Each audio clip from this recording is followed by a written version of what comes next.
Assalamu alaikum wa rahmatullahi wa barakatuhu. Someone asked Hassan al-Basri radiallahu ta'ala anhu the secret behind his piety.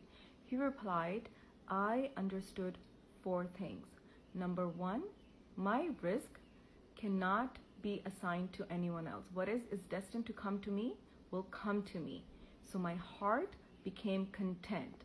Number 2, no one else can do worship on my behalf.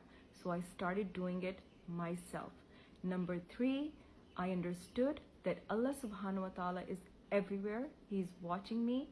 So I became ashamed to do any wrong. Number 4, I understood that death is waiting for me. So I started to prepare for my meeting with Allah subhanahu wa ta'ala. Subhanallah, how beautiful is that?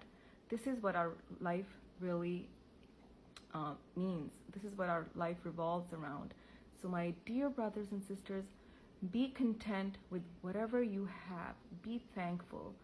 And let's work on building that relationship with Allah subhanahu wa ta'ala and our meeting with Allah subhanahu wa ta'ala. May all our hearts become content with whatever He has assigned for us. Ameen. Thank you for listening to me. Take care of yourselves. Assalamu alaikum wa rahmatullahi wa barakatuhu.